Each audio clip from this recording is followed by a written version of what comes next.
Գորաշկն ամեն օր ուղերձների շարք։ Փոքր բաներում հնազանդության կարևորությունը։ Շարունակում ենք ուղերձների շարքը, որը կրում է «Դասեր Դանիելի մարգարեության» գրքից անվանումը։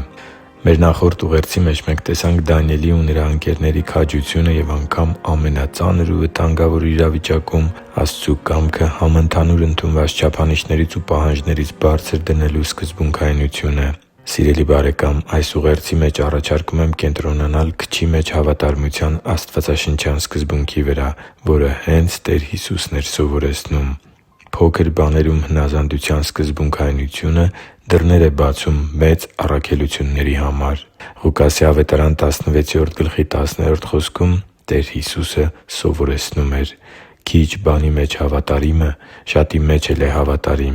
և քիչ բանի մեջ անիրավը շատի մեջ էլ է անիրավ»։ Դանիելն ու նրա երեք ընկերները պատկերացնել անգամ չէին կարող, թե ինչպիսի զորավոր առաքելություն է նրանց համար պատրաստել Աստված։ Սակայն Աստված փնտրում է ուղիղ սրտով սկզբունքային մարդկանց, որոնց կկարողանա վստահել Իր կողմից տրված կարևորագույն առաքելությունները։ Բ Մնացորդաց 16:9 խոսքում գրված է. «Որովհետև Տիրոջ աչքերը դիտում են ամբողջ երկիրը, որպեսզի զորացնի նրանց, որոնք ուղիղ սրտով են հարում Իրեն»։ Աստծու համար թանկ ու սիրելի՛ զավակ, Տիրոջ աչքերը փնտրեցին ողջ երկիրը և գտան Դանիելին ու նրա ընկերներին, որոնք պատրաստ էին պատժի և անգամ մահապատժի, սակայն պատրաստ չէին իրենց պղծելու թագավորի կերակուրներով ու գինով։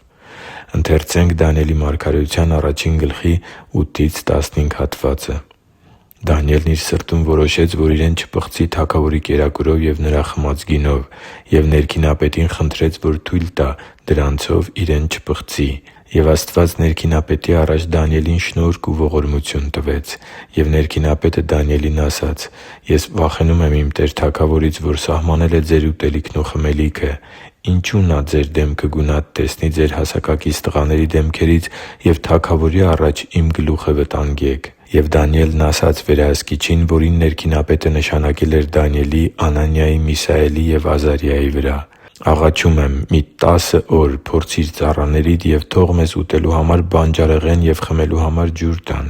Եվ թող քո առաջ երևան մեր դեմքերը և դեմքերն այն տղաների, որոնք ուտում են թագավորի կերակուրից, և ըստ քո տեսածի վարվի՛ր ծառաներիդ հետ»։ Նա համաձայնվեց նրանց հետ և նրանց 10 օր փորձեց։ Եվ 10 օր հետո նրանց դեմքերն ավելի վայելուչ էին, մարմնով գեր էին, քան թե բոլոր այն տղաները, որոնք ուտում էին թագավորի կերակուրից։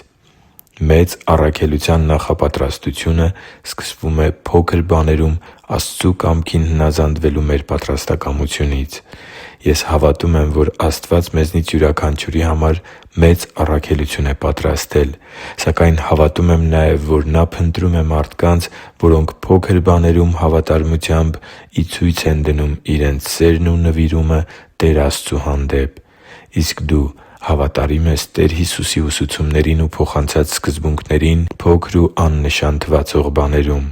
Գուցե դա քո բնավորության որոշ գծերն են, որոնց հետ չպետք է հաշտվես։ Գուցե ոչ այնքան մեծ մի մեղք, որը գիտես, որ պետք է հեռացնես քո կյանքից։ Գուցե քաջության, համբերության, սկզբունքայնության կամ Տիրոջը հաճելի մեկ այլ որակի դրսևորում, որը քեզ Նրա աչքերում վստահելի կդարձնի մեծ առաքելությունների ստանձնման համար։ Դու քչի մեջ հավատարի՞մ ես։ Թող մեր աղոթքն առ Աստված այսօր լինի Դանիելի նմանությամբ փոքր բաներում հավատարմության ընթացք ունենալը և նրա նմանությամբ հանուն Աստծու Արքայության մեր ազդեցությունը ընդլայնելն ու ուժգնացնելը։ Հիշի՛ր, որ դու Աստծո հրաշքն ես, և Աստված սիրում է քեզ։ Շնորհակալ եմ, որ դու կա՛ս։ Սիրով և աղոթքով, Արման Մանուկյան։